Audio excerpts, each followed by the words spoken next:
Leilou Nishmat, la grand-mère de mon épouse. Vous savez, avec la situation sanitaire, on a du mal à pouvoir faire les ascarotes comme on aimerait les faire.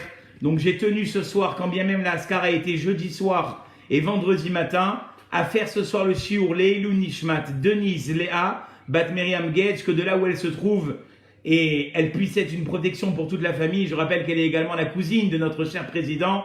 Eh bien, qu'elle puisse être une protection pour toute la famille et toute la communauté Bedrat Hashem. Alors, très rapidement, je sais qu'il y a le match, donc je vais essayer de tout rentrer avant 21h, c'est ça, monsieur Lévy? 20h50, on va essayer de condenser tout jusqu'à 20h50, et après, je vais avoir du mal, hein. Non, après il y aura l'enregistrement de toute façon, mais vous êtes excusés. Et Jean-Pierre, on pense à toi, Jean-Pierre. Bon, je ne vois pas Jean-Pierre, je vois son nom, mais je ne vois pas, il doit être sur les starting blocks. Bon, alors, mais bon, il paraît que c'est facile contre Dijon en général. Donc, le thème de cette semaine, eh bien, c'est entre mon corps et ma conscience, mon cœur balance. Alors, j'aimerais quand même vous prévenir qu'on va d'abord passer par une introduction qui va vous paraître très très loin de la paracha, et au quart du shiur, eh bien, on se retrouvera dans la paracha. On raconte que le sabbat de Kélem, une fois, il était dans un Beth Midrash et il a vu un jeune assis, comme on dirait aujourd'hui, à la Barack Obama. Bon, c'est plus le président. Aujourd'hui, c'est Trump pour quelques temps encore, jusqu'à que Biden soit élu. Mais bon, il était le Bachour, le jeune homme, il était assis. Alors, Madame Koman-Esther, elle nous regarde sur Facebook et sur Zoom, c'est extraordinaire. Alors, il était assis à la Barack Obama, c'est-à-dire qu'il avait ses pieds sur son bureau. Alors, il a été choqué et il a dit, ce jeune homme-là, de deux choses l'une. Ou bien il fait exprès, et donc qu'est-ce qui reste à espérer de lui, d'avoir une pareille conduite, ou bien ce jeune homme, finalement, il fait pas exprès, et donc on ne peut que avoir pitié de lui, qu'il n'utilise pas sa pensée. Et il a dit ne pas penser, regardez bien les paroles du sabbat de Kélem, ne pas penser, c'est finalement ne pas être un homme. Et c'est ce qu'on va essayer de développer. Vous savez, à l'époque, les parents, ils n'avaient pas besoin de communication pour pouvoir savoir comment leurs enfants ils allaient. Il y a une histoire qui est assez surprenante. Une fois, un père, il va voir un enfant dans une yeshiva. Je crois que c'est le Rav Simcha Zissel, mais je ne me rappelle plus. En tout cas, toujours est-il que ce père rentre dans la yeshiva et demande à voir son fils. On lui dit, écoute, ton fils, il n'est pas là. Alors il dit, c'est pas grave, montrez-moi juste sa chambre. Mais tu viens voir son fils ou tu viens voir sa chambre? Il a dit, non, montrez-moi sa chambre. Et il est rentré dans sa chambre, il a vu que les pantoufles, elles étaient bien rangées à côté du lit, que la couette, elle était bien tirée, que les chemises, elles étaient bien repassées et rangées dans l'armoire. Il a dit, ça va, mon fils va bien, je peux m'en aller. Mais vous n'allez pas voir votre fils? Il a dit, non, si sa chambre, elle est bien rangée, c'est que dans sa tête aussi, tout va bien. Voilà, c'était comme ça qu'à l'époque, en voyant quelqu'un, on était capable, à l'image du sabbat de Kélem, eh bien, de pouvoir juger un enfant sur son état d'esprit. Parce que on était tellement simple. Aujourd'hui, on vit dans une période qui est tellement compliquée, où les enfants, ils sont mêlés aux médias, où les enfants, ils sont mêlés au modernisme, où les enfants, ils sont mêlés finalement à toutes les stars d'un jour de YouTube. Et donc, en fait, on a du mal à pouvoir canaliser nos enfants. Mais à l'époque, il n'y avait pas tout ça. Et donc, d'un coup d'œil, les parents ou les rabbinim, ils étaient capables de déterminer est-ce que l'enfant allait bien ou pas. En tout cas, pour revenir à l'anecdote qu'on cite ici du sabbat de Kélem, on voit donc un message frappant. Que ne pas penser, ne pas réfléchir, c'est quelque part enlever son caractère d'humain. Être un humain, on va le voir d'ailleurs, c'est la possibilité de choisir entre le bien et le mal. Cette semaine, j'ai vu quelque chose d'extraordinaire. Qui est capable, alors vous n'avez pas les micros, mais réfléchissons ensemble. On fait une bénédiction chaque semaine, ou excusez-moi, je suis fatigué, chaque matin, Ozer Israël Bigvura. Melchior, on la verra bientôt cette bracha. C'est quoi Ozer Israël Bigvura? Qui ceinte, S-C-E-I, pas S, hein, C-E-I-N-T, comme de la jaune ceinture, le peuple juif de force. Qu'est-ce que ça veut dire cette bracha? Qu'est-ce qu'elle vient faire le matin dans les bénédictions du matin? Et plus encore, La Gemara nous dit que à l'époque, on faisait les bénédictions du matin en faisant certaines actions, comme par exemple, je me mets sur mon lit le matin, je fais Modéani, je regarde vers la fenêtre, je dis qui a donné l'intelligence au coq de faire la différence entre la nuit et le jour. Et puis j'arrive à la bénédiction de Ozer Israël Bigvura, et finalement, je mets ma ceinture. Alors là, ça rend encore plus difficile la compréhension de cette bénédiction. Quel rapport y a-t-il entre la ceinture et la force du peuple juif? Alors, vous savez que d'après le mouvement chassidique, on ne se suffit pas pour faire la prière de mettre une ceinture. Ça aussi, on le verra, monsieur Melchior, on le verra. On doit mettre en plus, ou alors on l'a déjà vu, on doit mettre en plus ce qu'on appelle un gartel. C'est quoi un gartel? C'est une ceinture qu'il faut entourer dans... Vous avez déjà dû voir peut-être des Lubavitch avec cette ceinture noire. Pourquoi ils mettent ça? Pour faire la différence entre le haut, c'est-à-dire l'intelligence, l'intellect, le spirituel, et tout ce qui est en bas, qui est finalement plus animal. Et donc en mettant la ceinture, finalement, c'est que d'après la halakha, on ne peut faire la tfila que si on a une ceinture. D'accord? Shabbat tov à Madame Teboul qui nous a rejoint et à Monsieur Hazan, fidèle auditeur de notre chiour. Pourquoi la ceinture à Botaï? Eh bien c'est justement ça. On dit, béni Dieu qui a donné de la force au peuple juif. Quelle force ils ont? De pouvoir combattre le Yetzer Hara, le mauvais penchant. Allez dire à un non-juif, quelqu'un qui n'est pas dans la Torah, il faut que tu battes ton Yetzer Hara. Il va dire, vous avez besoin d'un docteur? C'est quoi le Yetzer Hara? C'est quoi le mauvais penchant? Pas tout le monde ne peut le saisir. Or le peuple juif, il a cette force justement de faire la différence entre le Yetzer Hatov et le Yetzer Hara. C'est ça la ceinture. Je vais mettre une ceinture, d'après certains, je ne peux pas faire la tfila si j'ai pas une ceinture basique, pas celle des Lubavitch maintenant. Une ceinture normale, si j'ai pas cette ceinture, je ne peux pas faire la tfila. C'est ça l'humain, Rabotaï. L'humain, c'est finalement celui qui va être capable de faire la différence entre le bien et le mal. Si tu fais pas la différence, si tu te laisses finalement couler, on t'appelle, bon alors pas maintenant parce que c'est le Covid, on sort ce soir, ouais, on sort. Mais demain tu bosses. Demain tu as une journée de fou qui t'attend. Tu sors, t'as pas réfléchi. Tu sais, j'ai un petit boulot à te donner. Ouais, alors je prends le petit boulot. Mais non, mais pense à ta carrière. Tu es un père de famille, tu es une mère de famille, pense à quelque chose qui va t'amener vers... On ne peut pas être, comprenez? On a besoin. C'est ce que disait mon Rosh Yeshiva. Il disait, il ne faut pas être, comme on dit à la fin de la Hamida, sur nos ennemis. On dit de nos ennemis qu'ils soient comme un motz. C'est quoi un motz? Alors je traduis ça par le pissenlit. Le pissenlit, c'est bien la petite fleur qu'on souffle dessus et il y a plein de choses qui s'envolent, c'est ça? Non, c'est pas ça le pissenlit. Bon, alors en tout cas, vous voyez de quoi je parle, la petite fleur où on souffle dessus et que tout s'envole. Il dit, mon Rosh Yeshiva, il ne faut pas être comme ça. Je te souffle du côté droit, tu vas du côté droit. Je te souffle du côté gauche, tu vas du côté gauche. Non, il faut avoir ce qu'on appelle une lignée. Et le Rambam, dans le guide des égarés, Maïmonide, il disait que la pensée et la conscience qu'une personne, elle peut avoir, j'ai trouvé ça magnifique. Quand on lit ça dans le Rambam, je tire ce cours de mon Mashgiar, le Rav Eliyahu Rotz, qui ramène ce Rambam.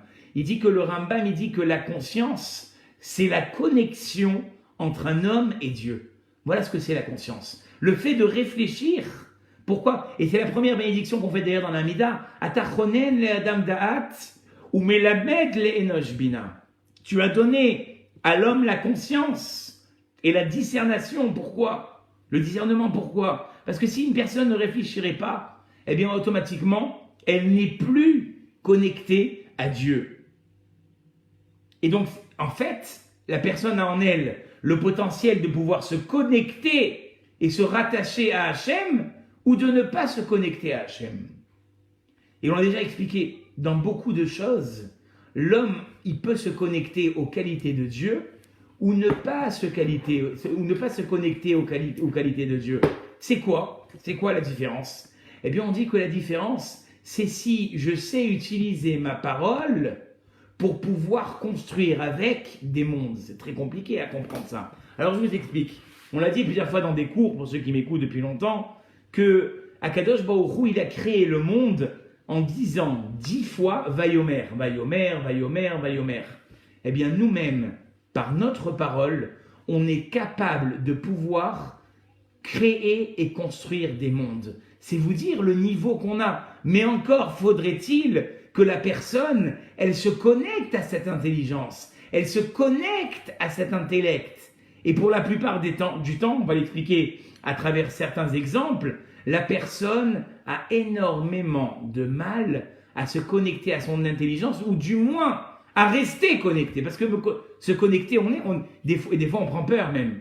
Des fois, quand on réfléchit un petit peu j'ai pas envie de vous donner la race ce soir, sur le temps qui passe, sur l'âge qu'on a, le temps qui passe. Ouh là là, ça te donne froid. Tu te dis, ouh là là, laisse tomber, je réfléchis plus. Mais des fois, il faut réfléchir. Al-Ken Yomua Moshlim, on le dira tout à l'heure, les vaillants, que disent-ils? Bohu Reshbon. Réfléchissons. Faisons un bilan. Et la Torah nous incite à ça. La Torah nous incite énormément à réfléchir. Les ha'ava et Hashem Elokecha. Aime l'Éternel ton Dieu. Mais pour aimer, il faut penser. Pour aimer, il faut se connecter. Il faut penser que chaque matin, j'ai un devoir de prier. Matin, midi et soir. Ouais, ce matin, j'ai pas la force. Mais Dieu, il a eu la force de te rendre ton âme ce matin. Ouais, à midi, j'ai pas la force de faire Birkat Amazon. Mais tu as pu mettre du pain sur ta table. J'ai pas envie de te faire peur, mais il y a des gens qui plongent leur tête moi, je les vois parce que j'habite en face d'un casino. Ils plongent leur tête que Dieu nous en préserve, dans la poubelle pour chercher à manger. Et toi, Baruch Hashem, tu as de quoi manger. Tu as la parnassa qui tombe chaque mois. Donc, c'est un devoir de bénir Dieu. Merci, mon Dieu, qui m'a donné ce pain sur la table. Azanotanu vet haolam kulo. On dit que vous savez que le Birkat Amazon qu'on fait après un repas, tout dépend de la parnassa, c'est le Birkat Amazon. Le Birkat Amazon, il doit se faire. Il y en a même qui disent qu'on doit mettre la veste et le chapeau pour faire comme dans l'Amida. Et que jusqu'à Bonnet Yerushalayim, quand j'ai mangé du pain, jusqu'à Bonnet Yerushalayim, c'est une des bénédictions du Birkat Amazon, c'est Mideoraita. C'est comme l'Amida. Tu peux même pas répondre à quelqu'un. C'est vous donner l'idée de l'importance de ce que finalement le Birkat Amazon. Et la Torah aussi nous dit, Et Hashem Elokecha tira. Tu dois craindre Dieu. Mais craindre, encore une fois, pour craindre quelqu'un, c'est encore une invitation à se connecter à son intellect et ne pas rester finalement dans tout ce qui est corporel et matériel. Et en fait, toute la religion juive, comme vous le verrez, ça passe par la pensée, la conscience. Qu'est-ce qui va me connecter à Dieu? Et on raconte qu'une fois, on a demandé au Chazon Ish, est-ce que ça vous arrive de vous énerver? Il a dit, mais chez moi, ce produit-là n'existe pas. C'est-à-dire que pour lui, c'était quelque chose de tout à fait extérieur. Il en avait fait un produit, c'est énorme. Parce que des fois, il y en a qui vivent avec les nerfs. Ils font leurs courses avec les nerfs. Ils conduisent avec les nerfs. Ils éduquent avec les nerfs. Ils vivent dans leur couple avec les nerfs, etc. etc. Et le Chazon Ish, lui, qu'est-ce qu'il a dit de la colère? Qu'est-ce qu'il a dit des nerfs? Il a dit, mais c'est un produit qui n'existe pas chez nous. Ça, c'est un niveau, Rabotaï. Que la nervosité, le Chazon Ish, bonsoir Dani ou Yoel, je ne sais pas c'est lequel, bonsoir. Et ça me fait plaisir de te voir d'ailleurs. J'aimerais te voir aussi à la synagogue tous les Shabbats, amen, si Dieu veut. Ça me fait plaisir de te voir. Alors, c'est un produit pour Il n'aurait pas dû se montrer. Non, au contraire, ça me fait plaisir de le voir. C'est pour ça que sinon, j'aurais même pas dit. Bon. Alors, donc, et les autres, je ne vois pas. Je n'ai pas un ordinateur, je vois que les 4. Et la plupart, ils n'ont pas les caméras, sinon j'aurais commenté un peu tout le monde.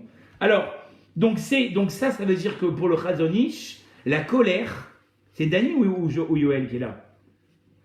Yoel. Tu entends Yoel? Il a dit le Chazon Ish, pour moi, l'énervement, c'est un produit que je n'utilise pas. C'est-à-dire qu'il est arrivé à complètement extérioriser cette colère jusqu'à que pour lui, c'est un produit qu'il n'utilise pas. Se libérer sa pensée et laisser libre action, finalement, au potentiel que j'ai, mais c'est quelque chose d'énorme. Parce que regardez les gens qui s'énervent, qu'est-ce qu'ils disent? Mais qu'est-ce qui m'est arrivé? J'étais pas moi-même. Je suis sorti, regardez l'expression, elle est extraordinaire, cette Madame Koman-Esther Shabuatov. Alors, je suis sorti de mes gonds. Ça veut dire quoi, ça? Sortir de ses gonds, ça veut dire qu'en fait, je suis plus la même personne que je devrais être. Ça, c'est la colère. Elle te fait sortir de ce que tu es vraiment. Et c'est pas pour rien que le Talmud nous dit Kol hakoes, tout celui qui s'énerve, c'est comme s'il avait fait Avodah Zara. C'est comme s'il avait fait un culte idolâtre. Parce que tu donnes ta personne au culte idolâtre de la colère. Et le Messilat Yesharim, on en a parlé très souvent du Ramchal, il dit que la seule colère qu'on peut avoir, c'est la colère du visage. Ça, c'est un message exceptionnel pour les parents. Je vais vous dire ça, écoutez bien, hein, ceux qui nous écouteront même après, et pour les professeurs. Si vous n'utilisez pas la colère du visage, vous pouvez devenir malade. Dans l'éducation, et là je vous parle avec 10 ans d'expérience dans l'éducation, dans l'enseignement. Moi, combien de fois j'ai vu des professeurs autour de moi tomber malades, carrément s'absenter, parce qu'ils avaient intériorisé leur colère dans l'éducation. Quelqu'un qui prend trop à cœur ses nerfs dans la colère, mais il est mort. Comme il a dit Rabbi Chetrit, animal. Ça devient un animal, c'est la vérité. Il peut pas. C'est pour ça que quand tu t'énerves, bon là je vais vous faire une démonstration parce que vous allez avoir mal aux oreilles. Je suis capable de monter dans les tours, d'être fou, vous n'allez pas me reconnaître. Vous n'allez pas me reconnaître. Et après je dis bon allez on y va maintenant, où est-ce qu'on en était? Les enfants ils deviennent fous. Eux ils croient, heureusement mes élèves ils m'écoutent pas sinon ils vont plus me croire. Eux ils croient que je suis devenu hyper énervé, je l'ai fait encore il y a une semaine. J'ai claqué la porte, j'ai fait sortir le gosse. Le gosse il était comme une feuille. Mais en fait moi c'était que du cinéma. Mais moi je vous dis les parents, les éducateurs, il faut que votre colère ce soit que du cinéma. Sinon vous allez vous rendre malade. Parce que les autres professeurs ils comprennent pas, ils me disent mais des fois on t'entend hurler, mais nous on fait ça, mais pourtant ça marche pas et on connaît ça encore plus.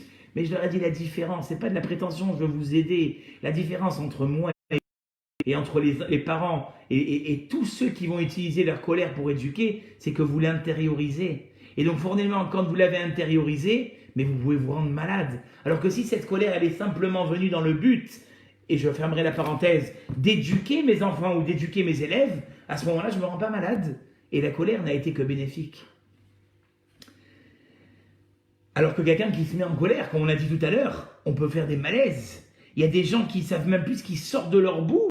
La façon de réfléchir, elle a complètement brûlé, elle n'existe plus. Ou les ishkazés, un homme qui vraiment est emporté, moi on m'a montré des trucs, Barminan, juste avant que je fasse cours avec vous, des gens qui peuvent casser carrément des mags. Ma fille, elle m'a dit, papa, il y a un voisin, il s'est énervé chez papy et mamie, il a cassé la porte d'entrée, il a fait tomber 8 scooters, et il a cassé je ne sais pas combien de rétroviseurs de voitures, parce qu'il s'est disputé avec sa copine. Voilà, et c'est ça qu'il dit le Messilat Yesharim, ou les Ishkazé, Keda il arrive olam, il peut détruire un monde. Imaya yecholet beyado, si on le laissait faire. J'ai vu ça la semaine dernière. Une baie vitrée entièrement cassée de l'entrée de l'immeuble, des scooters par terre. Je me dis, qu'est-ce qui s'est passé ici? Quelqu'un qui s'est énervé. Imaya yecholet, qui en asechel sholet boklal. Il sait plus se maîtriser. Veu sartaam kechol achayot atorfot. Le Messilat Yesharim, il a descendu, il a dit, il est quelqu'un qui est dépourvu d'intelligence, comme les animaux sauvages. Vous avez déjà vu un lion qui est prêt à attaquer sa proie, il sort ses griffes et il attaque. Il n'y a plus de réflexion là, il faut qu'il mange. Il a faim, d'accord? C'est ça. Et malheureusement, on le voit trop souvent. C'était ça que le sabbat de Kélem, il a dit à propos de ce jeune homme. Si il met les pieds sans réfléchir, alors c'est que carrément, c'est plus un humain. Et Dieu seul sait où est-ce qu'il peut arriver. C'était ça la profondeur de sa pensée. Et d'ailleurs, le Orot Tzadikim, qui est un autre livre de morale très connu, il dit que la colère, il image ça à un cavalier et un cheval. Alors j'ai ma fille ici qui adore les chevaux, elle vous le dira. Si tu ne tiens pas bien le cheval, mais le cheval, il fait ce qu'il veut de toi. Moi, j'ai vu la fois un frison. Il était un petit peu énervé. Mais il faut voir les bonds qu'il faisait. Je croyais même qu'il allait sortir de la cage et nous sauter dessus. Je me suis sauvé. C'est-à-dire que si le cavalier, Rabotaille, il ne maîtrise pas le cheval, il se barre où il veut. Eh bien, il a dit le Orot Tzadikim, la colère qui est en nous, si on ne la maîtrise pas, elle peut nous amener là où on n'aurait jamais imaginé qu'elle puisse nous amener. C'est pour ça que le Chazon Ish, que j'ai dit tout à l'heure, il a regardé la colère comme un produit vraiment extérieur à lui-même. Parce qu'il s'est dit finalement, ça ne doit jamais faire partie intégrante de ma vie de tous les jours. Et c'est pas pour rien qu'on dit qu'après 120 ans, et c'est une Gemara, j'ai hésité à vous l'amener dans ce cours, cette partie du Talmud, Mais je me suis dit quand même, on a besoin de la connaître. Parce que d'un côté, elle nous dédouane, mais d'un autre côté, elle nous responsabilise. D'un côté, elle nous dédouane. C'est écrit que Dieu, quand il va nous juger plus tard, il va mettre la neshama, l'âme de la personne, dans le corps. Donc déjà, c'est-à-dire qu'on ne sera pas complètement... Vous avez une mauvaise connexion? Vous avez une mauvaise connexion, on me dit? Alors attendez, je regarde. Est-ce que vous avez une mauvaise connexion? C'est bon? La connexion est bon. Alors peut-être que c'est vous qui... Il y a une personne, je n'ai pas vu qui est-ce. Regardez si c'est pas votre routeur ou la Wi-Fi qui est un peu... Ah, Madame Cohen-Esther. Pour nous, c'est bon. Regardez si c'est pas... Je suis désolé. Alors, il a dit comme ça. Il a dit... Oui, la Gemara en Sanhedrin, elle dit que plus tard... Non, j'aurais voulu vous aider, Madame Cohen-Esther. Je ne sais pas comment vous aider. Peut-être vous allez chez Martine. Non, c'est trop loin. Il y a le couvre-feu en plus, le TGV et tout. Mon cours, il sera fini, je crois. Alors, il a dit, la Gemara, dans le Talmud, dans Sanhedrin, il a dit on va prendre la Neshama et on va la mettre dans le corps. Alors ça nous oblige, ça veut dire que même après la mort, que Dieu nous en préserve, la personne, elle se verra encore vivante. Elle va avoir cette sensation corporelle, puisque c'est la Gemara qui le dit. Et la Gemara, elle dit là-bas, qu'est-ce qui va se passer? En fait, le corps, lui, qu'est-ce qu'il va dire? Il va dire, mais pourquoi j'ai fauté dans ma vie? Mais c'est parce que j'avais une âme. Regardez de quoi j'ai l'air maintenant dans mon tombeau. Je bouge plus. Et la Neshama, elle va dire, mais moi aussi. C'est parce que j'avais un corps. Regardez comment je vole maintenant. Mes enfants, ils ont vu un dessin animé il n'y a pas longtemps, Sol. Là-bas, ça montre, je suis sûr que c'est un juif qui a fait des dessins animés, parce qu'on voit la personne, comment elle s'envole. C'est vraiment ça, la Neshama, elle s'envole vers le Olam HaNeshamot. Je suis sûr que c'est un juif qui a fait des dessins animés. Bon, et qu'est-ce qu'a dit la Neshama? Mais moi aussi, regardez comment je vole depuis que j'ai plus le corps à côté de moi. Alors, Akadosh Baruch Hu, il a dit, je vais mettre la Neshama dans le corps et je vais vous juger. À quoi ça ressemble? Il dit, une fois, il y avait quelqu'un, il avait un verger. Alors, il s'est dit, qu'est-ce que je vais faire? Si je mets quelqu'un qui voit, il va me manger tous les raisins. Et si je mets quelqu'un qui marche, d'accord? Eh ben, il va aller chercher les grappes de raisin. Il a mis un borgne, quelqu'un qui ne voyait pas, et un jambu qui n'avait pas de jambes. Il a dit, au moins, je suis tranquille. Un, il ne voit pas, l'autre, il ne marche pas. Ils vont rester tranquilles et ils vont surveiller mon... Vous croyez qu'ils se sont arrêtés là? Celui qui n'avait pas de jambes, qu'est-ce qu'il a fait? Il s'est mis sur les épaules de l'aveugle et ils ont mangé. Alors, quand après le propriétaire il est arrivé, il est venu, il a vu qu'il n'y avait plus aucune grappe de raisin. Et voleur que vous êtes. Il a dit, regardez, moi je ne peux pas marcher. L'autre, il a dit, regardez, moi je ne peux pas voir. Qu'est-ce qu'il a fait? Il a pris le jambu, il a remis sur les épaules du borgne et il a dit, c'est comme ça que vous m'avez volé. Ben, dit la Gemara dans Sanhedrin, c'est ce qui va se passer. Akadosh Baruch Hu, il va prendre le corps de la personne et l'âme, il va les mettre ensemble et il va les juger. Parce qu'un corps ne faute pas finalement sans que la Neshama, le conscient, soit d'accord et vice versa. Et c'est ça qu'on dit dans Teilim, chapitre 22, verset 9. Altiyu kesous, ne soyez pas comme le cheval qui est péred, ou bien comme l'âne ou l'ânesse. En avin, qui ne comprennent pas, ils avancent sans réfléchir. Est-ce que tu les maîtrises ou tu les maîtrises pas? À toi de savoir. Maintenant, je vais arriver à la paracha Rabotai. Mais juste avant, c'est écrit que Yaakov Avinu, il a béni ses enfants avant de mourir dans Parashat Vayechi. Ish asher keberkato berachotam. Il les a bénis chacun selon la bénédiction qui les revenait. Sauf qu'il y en a qui ont été oubliés dans la liste. Réhouven, Shimon, Lévi. Alors on connaît les actions de Réhouven, Shimon et Lévi. Elles étaient tous un petit peu douteuses, puisque Shimon et Lévi vont massacrer Shechem et tout son peuple pour sauver Dina, leur sœur. Et Réhouven va se mêler de la couche de son père, ce qui était très déplacé. Et donc finalement, apparemment, Yaakov ne les a pas bénis. Et Rachid dira, c'est pas vrai. Quand bien même tu as l'impression à travers ces paroles qu'il ne les a pas bénis, mais en fait, les remontrances qu'il leur a fait, c'était une bénédiction. Pourquoi, dira Rachid?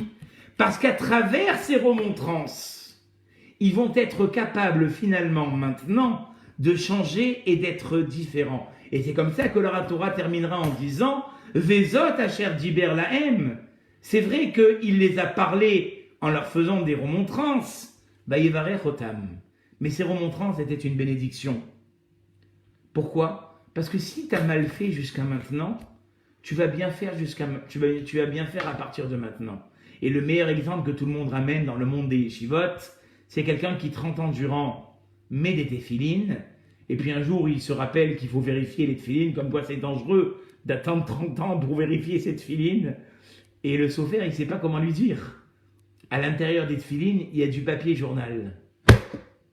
Alors ce monsieur maintenant, il est dégoûté. Il se dit 30 ans de ma vie, j'ai mis la Provence sur ma tête et sur mon bras. Enfin, je sais pas ce que c'était en Israël. Ma'ariv, Yediot Acharonot. Qu'est-ce que je fais maintenant? Ne sois pas triste. Parce qu'il te reste encore peut-être 90 ans de vie. Tu as encore 90 ans pour mettre tes filles jusqu'à 120 ans. Alors ne regrette pas. C'est ça ce que dit Yaakov à Réhouven. Bechor ata kochi vereshit oni. Pachas kamaim al totar, tu étais impétueux. D'accord? Tu étais impétueux, mais maintenant tu vas faire mieux. Or, on sait très bien que Réhouven a voulu défendre sa mère. Pour ceux qui connaissent l'histoire, pourquoi il change de couche? Parce qu'il ne veut pas qu'il y ait d'injustice entre sa mère et Rachel. Donc finalement, son énervement, cette impétuosité de changer la couche de son père, c'est pour que son père ne fasse pas de différence entre sa mère et Rachel. Donc peut-être que dans ce cas-là, la colère est bonne. Non. Même quand tu crois que tu te trompes, que tu te trompes pas, ne t'énerve pas. Des fois, tu te dis, mais finalement, mon mari ou ma femme, il me gonfle. Moi, je sais ce que je dis. Même quand tu sais ce que tu dis, réfléchis. Peut-être que ce que tu dis en ce moment, c'est sous l'effet de la colère. Peut-être que ce que tu dis en ce moment, c'est sous l'effet des nerfs. Et donc, forcément, tu n'es pas lucide. C'est comme les gens qui disent, moi j'en ai ras-le-bol de ces religieux-là. Est-ce qu'ils nous prennent de la vraie vie, c'est quand moi je vois une saison du meilleur pâtissier, où je vois Koh-Lanta. C'est quoi Koh-Lanta? Moi j'ai dit Koh-Lanta. C'est tellement lent. Et des gens, au lieu d'avancer dans le futur, ils reviennent. Je me rappelle qu'il y avait eu un accident, donc j'ai compris à l'époque qu'en fait ils vivent sur une île comme au temps, je crois que c'est ça. Ils vivent sur une île comme au temps de l'époque. Au lieu d'avancer dans le futur, ils reviennent en arrière. Koh-Lanta, c'est tellement lent. Et après, malheureusement, tu regrettes, parce que ce temps perdu, ce temps où finalement tu t'es pas amélioré, si tu avais su écouter ceux qui t'entouraient, tes rabbins, ta famille, ceux qui te disent, mais arrête, tu vois pas que tu es en train de te prendre un mur. Moi je dis toujours dans la vie, il faut écouter ceux qui ont de l'expérience. Vous savez, le Messilat Yesharim, vous voyez, vous devez souvent m'entendre parler du Messilat Yesharim, parce que le Ramchal, il a écrit un livre, chaque jour je le redécouvre. Le Messilat Yesharim, le chemin des justes. Il dit ne pas écouter ceux qui ont de l'expérience. Alors là-bas, il parle des rabbins, mais vous pouvez le remettre à vos parents, à ceux qui ont réussi dans la vie. Ils viennent vous dire des choses. Toi, tu dis non, je t'écoute pas, non. 30 ans, non. 40 ans, non. Il y a 50 ans, tu dis peut-être que papa et maman, ils avaient raison finalement. Ah oui, parce que tes parents, c'est quoi en fait? Il dit, mais c'est déjà une parabole exceptionnelle que j'ai dû vous dire une fois ou deux. Tes parents, ceux qui ont l'expérience, c'est comme si tu étais dans un labyrinthe et puis tu sais pas par où passer. Et puis il y a un, il est en haut du labyrinthe. Il te dit, oh, tu m'entends? Je dis, non, je veux pas t'entendre. C'est dommage. Je sais où tu es. Passe à droite, je veux pas. Passe à gauche, je ne veux pas. Eh ben, va te faire voir. Moi, je sais pas où tu crois que... Moi, je suis en haut du labyrinthe. Moi, j'ai l'expérience de la vie. Et le Messilat il disait ça, les rabbanim. Les rabbanim, ils voient des choses que toi, tu ne peux pas voir. Parce qu'ils ont vécu. Les parents, ils voient des choses que tu ne peux pas voir. Tes amis qui ont passé les mêmes épreuves que toi et qui t'appellent pour te conseiller, tu leur accroches au nez, mais ils peuvent t'aider. Ton conjoint, peut-être que lui, il a plus d'expérience dans ce... Et toi, par fierté, ou par paresse, ou par dédain, ou par tout ce que tu peux pas accepter qu'on te reprenne, tu laisses de côté. Sauf que tu es en train de laisser de côté la solution à tes problèmes. Maintenant, on arrive à notre paracha à Rabotai. C'est écrit que Paro, dans la paracha de cette semaine, il fait construire des villes de fortification. D'accord? Ces villes, comment est-ce qu'elles s'appelaient? Melchior, il a entendu le cours tout à l'heure. Elles s'appelaient Pitom et Ramsès. Pitom, c'est quoi? La bouche de l'abîme. Ramsès, c'est un terrain qui tremble. C'est-à-dire que Paro, il a fait construire aux Juifs des pyramides sur des plaques sismiques. Je ne sais pas si vous voyez. D'accord? Et donc finalement, il les faisait travailler. Paro, il leur a donné un but qui finalement n'avait pas de sens. Il leur a donné à travailler et à faire des choses qui n'avaient pas d'aboutissement. La question qui se pose, quand on connaît les pères, les parents du peuple juif, Yosef, Yaakov, quelle bénédiction ils ont amené. Yosef qui finalement restructure toute la comment dirais-je, l'économie du pays. Et Yaakov qui donne à Paro la bénédiction pour que finalement le Nil vienne toucher ses pieds. Mais tout ça c'était magnifique. Pourquoi ne pas les mettre? Pourquoi ne pas profiter d'eux, mais les mettre gérants du pays pour le faire fructuer, leur faire des vrais projets immobiliers? Pourquoi leur donner finalement des ruines qui ne tiendront pas? Eh bien, il dit le Messiah Técharim, c'était ça le travail de Paro. Le travail de Paro, c'était de Léafria Libam, de déranger leur cœur, Mikol Itbonenut, jusqu'il n'ait pas le temps de réfléchir. Et il marchait même Bézicham, c'est ce que les Allemands ils ont fait. Dans les ghettos, qu'est-ce qu'on leur faisait faire? On les faisait travailler pour leur faire oublier que c'était des humains. Et il y a des gens qui ont combattu ça. Avec leur pyjama rayé, ils se levaient tous les matins. Mais tu te lèves pourquoi? Pour aller encore te faire frapper dessus. Oui, je veux garder l'image humaine qu'on veut me faire perdre. C'était ça, Paro. Bekoar atmadat avoda. En travaillant et en ne réfléchissant plus, Bilti mafseket, sans s'arrêter. Mais c'était ça la façon d'anéantir le clan Israël. Paro, ce qu'il voulait faire, c'était anéantir le clan Israël en ne les laissant plus réfléchir. Or, toute la préface que je vous ai faite, qui a pratiquement pris 40 minutes du cours, c'est de vous dire que si on ne réfléchit pas, ben on n'est plus humain.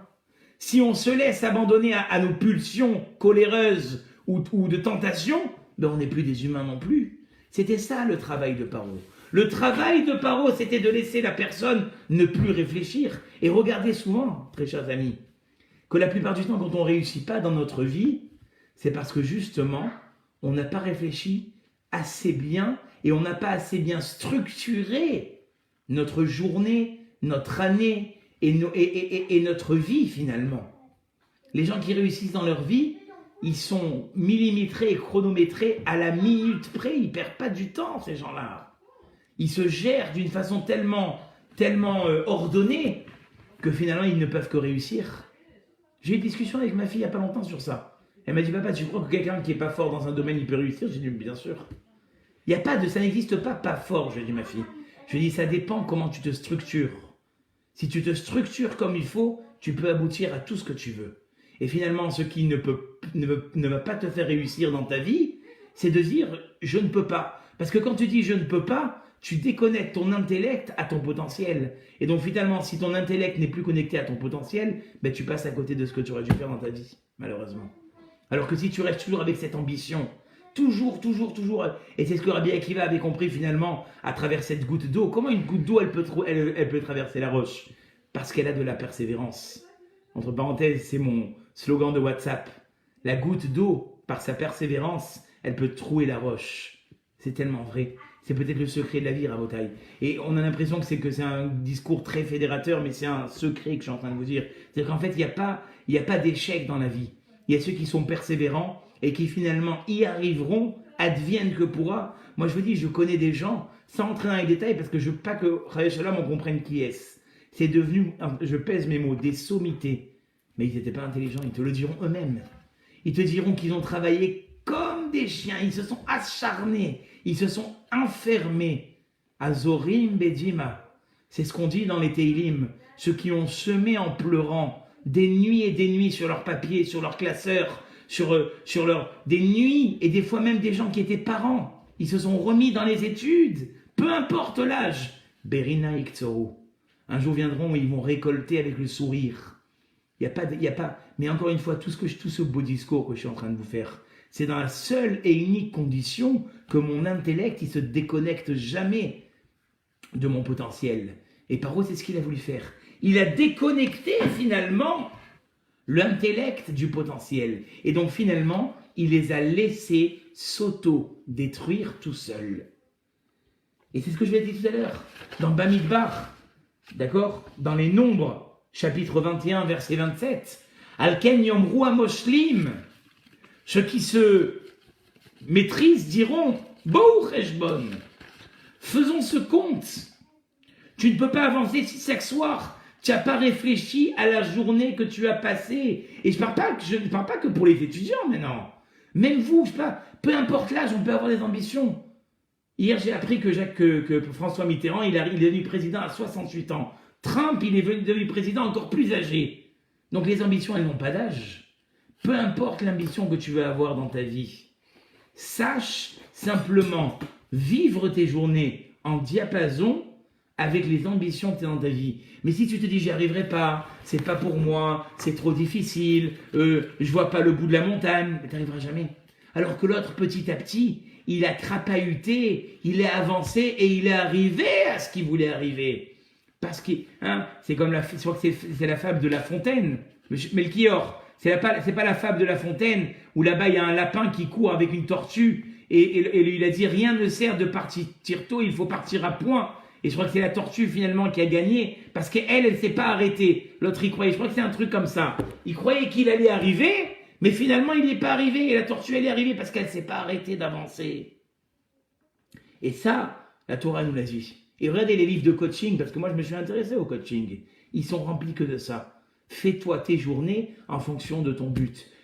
Même, tiens, en vacances, tu penses à ton but. Tu es Shabbat, dès que c'est fini Shabbat, tu repenses à ton but. Et la semaine, tu penses à ton but. Et dimanche, tu passes à ton but. Chaque jour, tu vis ton but. Sans parler ici maintenant de ce que la Torah elle nous dit, Bederer chez Adam, Rotse la lechet molichimoto. Dans le chemin que tu veux prendre dans ta vie, on va t'aider à t'amener dans ton chemin. C'est ce que mon ami Eric Twitou appelle les ondes positives. Parce que les ondes positives, c'est simplement Akadosh Baruch Hu. Il te dit, tu veux aller dans ce chemin, je vais t'aider. Au début, kola tralot kachot. Le début va être très très dur. Certes, tu vas cravacher, tu vas galérer. Mais après, tu auras une impulsion d'Hachem aussi. Parce qu'il y a la Siyata d'Ishmaya. Il y a le but de la personne et puis il y a ce que Hachem y voit. Il dit, tu veux aller dans ce chemin, je vais t'aider à y aller. Rien que lance-toi et ne t'arrête pas. Et donc on peut avoir des rêves, Rabotaï. Mais si tu ne réfléchis pas comment les atteindre, tu peux continuer à rêver. Ça restera que des rêves. Et on a dit, d'accord, c'est quoi l'objet qui fait le plus de kilomètres? J'adore la faire, ça là. Vous le savez maintenant parce que je vous l'ai dit. C'est quoi l'objet qui fait le plus de kilomètres mais qui n'a pas avancé d'un mètre? C'est lequel cet objet-là? La porte. Vous avez déjà vu une porte? Elle s'ouvre, elle se ferme, elle s'ouvre, elle se ferme. Si on mettrait un compteur sur la porte, sûrement qu'elle fait au moins 150 km par an. Mais elle a bougé de sa place? Ah non. Les gonds, ils l'ont bien laissé à sa place. C'est quoi? Eh bien, Shlomo Amelech, il a dit, le paresseux, il est comme cette porte. Adelet tisov al tsira. La porte, elle va bouger sur ses gonds. Vea atzel al mitato. Et le paresseux, il bouge, il se met à droite dans son lit, il se met à gauche dans son lit, puis il se remet à droite, puis il met le coussin, puis il met la couette, il a bougé. Mais il est resté dans son lit. Et je vais vous dire, il y a beaucoup de gens, vous parlez avec eux, ils ont envie de refaire le monde. Et je vais faire, et je vais faire, et je vais faire. 10 ans plus tard, je les revois, ils sont toujours en train, sur le banc, en train de te dire, et je vais faire, et je vais faire. D'accord? Ah, vous n'entendez plus? Il n'y a plus de son? Est-ce que vous m'entendez? Ah, il y a un problème de connexion. Problème de connexion. Là, ça va mieux? Voilà. D'accord. Donc voilà, il y a des gens qui finalement, toute leur vie, ils ont dit, je vais faire, je vais faire, je vais faire. Mais finalement, ils font pas grand-chose. Alors que ceux qui finalement réussissent, c'est lesquels? C'est ceux qui n'ont pas parlé beaucoup. Le traité de Havot, il le dit, est mort meat, VACRB. Ne parle pas beaucoup, mais fais. Plus tu parles, plus tu dépenses ton énergie à blanc. Toute ton énergie, elle sera dans quoi? Elle sera dans je vais faire, je vais faire, je vais faire, je vais faire, je vais faire, je vais faire. Il n'a rien fait.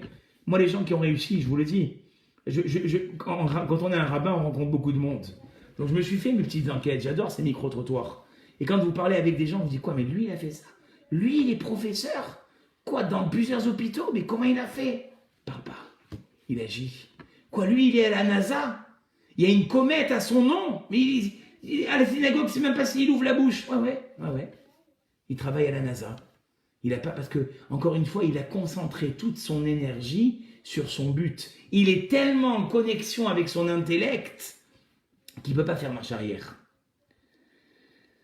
Eh bien, ce travail, c'est un travail qu'on doit faire tous les jours à Botaï. D'ailleurs, regardez, là-bas, c'est écrit que quand le peuple juif, il a fauté, c'est écrit là-bas, Vayar Moshe, il a vu que le peuple, excusez-moi, j'ai eu un appel, je ne sais pas comment c'est possible, mais j'ai eu un appel. Donc, il a vu que le peuple, il était paroua, qui perao Aaron, il était, comment dirais-je, désordonné. Donc, on voit que le mot paro, ça veut dire désordonné. Je vous ai dit plusieurs fois, dans le mot, dans le nom de quelqu'un, on a sa définition. C'était ça, paro. Paro, il était dans le peuple juif pour leur amener du désordre, pour qu'il n'ait plus le temps de réfléchir. Et c'est ça qu'on dit dans la Haggadah. Ilou l'otzi akadosh baruchu. Si Akadosh baruchu il nous avait pas sortis d'Égypte, on serait encore serviteur de Paro. Mais comment c'est possible? On est en 2021. Ben oui, mais c'est-à-dire que dans l'état d'esprit, on serait encore serviteur. Dans l'état d'esprit, on ne nous aurait pas donné la possibilité de réfléchir, alors que maintenant qu'on est sorti d'Égypte, on a eu les fêtes. C'est quoi les fêtes? Rosh Hashanah, Yom Kippour, Sukkot, Pessah. C'est des moments où on réfléchit. C'est des moments tellement importants. Moi, j'ai vu les non-juifs. Un jour de fête, ils sont en folie. Comment on va faire? Et après, il faut qu'on fasse le régime. Il faut qu'on fasse une cure de désintoxication. Quoi, manger le soir et manger le matin? Mais il faut qu'on fasse une désintox. C'est pas possible. Et comment on va préparer? Comment on va faire les courses? Ils se ruent dans les magasins. Mais nous, j'ai envie de leur dire, on a ça chaque semaine.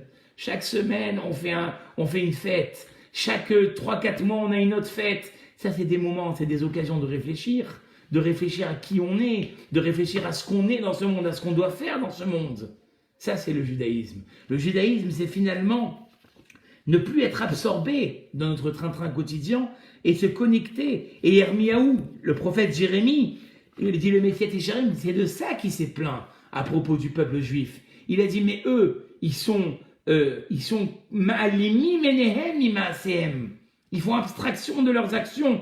Bli sheyasimou lev, sans faire attention. Imla asot, imla azef, si ce qu'ils sont en train de faire, c'est bien. Verotfim veolchim. Ils courent dans leur habitude. Hein, on les voit, c'est ce qu'on appelle métro, boulot, dodo. Je me lève, je vais bosser, je vais dormir, je mange, je fais le dimanche, je fais ma pétanque, j'achète ma baguette, et puis je me relève, et puis je reviens. Oh, arrête-toi. Il dit, ils sont kessous. Shotef b'milchama, vous avez déjà vu, des fois, on montre dans la guerre comment les chevaux qui ont plus de cavaliers sur eux, ils courent dans tous les sens. Mais où tu cours? Oui, parce qu'il a plus de cavaliers sur le dos. Donc c'est ça. Si toi-même tu n'es pas le cavalier de tes angoisses, le cavalier de tes doutes, le cavalier de tes hésitations, ben ton cheval qui est ton corps, ben il va courir où il peut. C'est à toi de se maîtriser. Souvent les gens ils vont chez les rabbinim, ils attendent le miracle. Mais le rabbin il ne pourra pas te faire de miracle. Le rabbin, il pourra simplement t'aider à trouver ta voie, mais après, baba, le travail, c'est toi qui dois le faire. Si toi, tu n'as pas fait le travail, le rabbin, il ne pourra pas t'aider. C'est toi qui dois décider. Donc, qu'est-ce qu'on doit apprendre à Botaï? Je conclurai par ça. On doit apprendre à réfléchir. Apprendre à réfléchir.